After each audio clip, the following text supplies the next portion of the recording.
Pessoal, tudo bom? Resolvi aqui gravar um vídeo ou alguns vídeos de instrução, tá? Você comprou um novo forno, né? O que você vai fazer? Primeiro vamos falar sobre como acender. Para acender o queimador, independente se for aquele do fundo, né, que é o compacto, ou aquele de flauta, o que você faz? Você vai abrir do lado ali onde tem a válvulazinha de gás, aquela válvula agulha, você vai abrir o gás ali e vai colocar fogo lá. Tá, por que eu estou dizendo isso? Para você abrir primeiro aqui e colocar fogo ali. Se você colocar fogo antes, como esses queimadores são atmosféricos, tanto de flauta quanto aquele outro que é o menor, eles vão engolir fogo e vão começar a queimar a partir do bico injetor, lá de baixo ou lá atrás. Então sempre abre o gás e coloca fogo lá, né? Você vai fazer desta forma, né? Colocando fogo depois, abrindo o gás, colocando fogo depois, para que não retorne fogo e comece a queimar a partir do bico injetor, tá? Primeira coisa. Segunda coisa, quando você receber o forno novo, o que você vai fazer? Deixa ele queimando pelo menos uns 30 minutos, 40 minutos, para tirar as impurezas, óleo, né, tinta, enfim, as coisas que ficam, para limpar um pouco a pedra, tá? Então, primeiro, ao acendimento, abre o gás, coloca fogo lá. É interessante que você use aqueles acendedores, né, para não queimar a mão, ou que colocam fogo assim dentro num papel, alguma coisa, para abrir o gás e acender, né? Eu digo nessa ordem para não ter aquele problema. Todo queimador atmosférico, ele tem a tendência de, se você colocar fogo antes, ele engole o fogo e passa a queimar a partir do injetor. Não é para fazer aquele barulho e queimar. Você não pode olhar no injetor e ver fogo lá, nem embaixo ou naqueles flautas lá atrás, né? Isso acontece porque você colocou fogo antes de abrir o gás, né? Então faz nessa ordem que vai funcionar. Quando acontecer, o que você faz, né? Você percebeu que está queimando a partir do injetor, desliga e faz o processo novamente. Abre o gás, coloca fogo, né?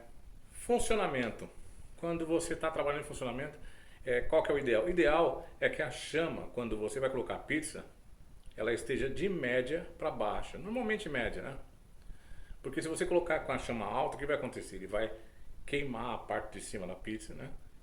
Porque ele vai demorar mais para aquecer a pedra. Então você deixa ela em média ou baixa, coloca a pizza. Se você precisar, você abre aos poucos, né? Para que não aconteça de queimar primeiro em cima, né? De dar o calor primeiro em cima da pizza de que na pedra, tá? A porta, qual que é a função da porta? A porta é interessante que você use assim que você vai acender, né? Você acendeu, coloca a porta, nunca fecha a porta inteiramente. Sempre deixa uma fresta ali, porque precisa de oxigênio para o funcionamento do queimador, do gás, né? Então nunca fecha a porta por inteiro. A porta serve para que no começo do acendimento e aquecimento seja mais rápido. Também serve, se você está fazendo pizzas e você tem um período de parada, coloca a porta, diminui o gás para você não ter um gasto excessivo de gás, né?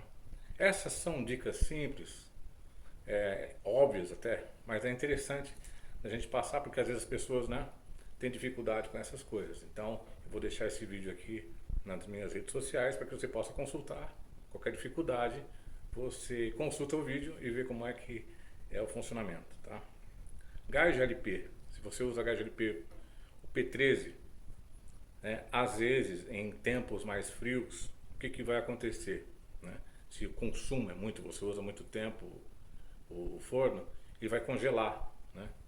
É interessante, então, se você for fazer evento e coisa que você vai perceber que vai ficar muito tempo ligado, use dois P13, porque assim não tem o risco de congelar. Quando o gás congela dentro do botijão, o que acontece? Ele perde a potência, a pressão. Você vai ver que a chama vai diminuindo, né? Se você fazendo em casa, o ideal é você aguardar um momento, né? Deixar que ele volte mais ou menos ao normal, e aí você usa ou você troca de gás. Alguns usam banho-maria para não correr esse risco, né? Mas nem sempre o lugar que você está usando você consegue fazer isso, tá? Os queimadores, eles funcionam tanto GLP como gás natural. Porém, há uma diferença de pressão e de poder calorífico. O gás natural tem menos poder calorífico. Então a gente usa um injetor com um furo maior. Vou dar um exemplo. Para o gás GLP a gente usa no injetor um furo de 1,2, 1,3. Para o gás natural a gente usa a partir de 2 milímetros de furo, para compensar com a vazão a falta de pressão que o gás natural tem, tá? Se você vai usar os dois, então é interessante que você solicite o bico injetor para o GLP, o bico injetor para o gás natural. Assim, se você for mudar de ambiente, você troca o injetor. Certo? Então essas são as dicas. A outra pergunta que o pessoal faz, qual que é a chama ideal? A chama ideal é uma chama mesclada entre o amarelo e o azul. O azul muito forte, ele vai indicar que você está queimando com um pouco de excesso de ar, né? Há muito oxigênio, né? Às vezes a queima não fica boa e começa a dar ardência nos olhos, porque você não está queimando a totalidade do gás. A chama muito amarela, ela significa excesso de gás. Você precisa de oxigênio para ter essa mistura. Então o ideal, na verdade o ideal são medições com aparelhos, calibração. Mas dependendo do lugar do país, dependendo da onde você está, às vezes o gás ele tem mais propano do que butano, vocês têm essas diferenças, né? Tem gás que tem mais excesso de oleína, vai dar diferença. Então às vezes a gente tem que fazer esses ajustes finos, né? Então para você ter uma ideia, muito amarelo é excesso de gás, né? Muito azul é excesso de ar. O ideal é que a chama sempre esteja mesclada entre o azul e o amarelo. Basicamente, né? O ideal seria que houvesse uma medição de nível de O2, CO2, CO, né? E outra coisa, nunca use forno, nem o meu, nem qualquer outro forno, em ambientes fechados. Sempre tem que ter uma ventilação, né? Porque é gás que você está queimando ali, né? Então, sempre um ambiente que esteja arejado, alguma janela, alguma porta, alguma coisa. Nunca um ambiente totalmente fechado para não correr riscos daquele gás que você está queimando, ele fique no ambiente e te cause algum mal para a sua saúde. Beleza? Essas são as dicas.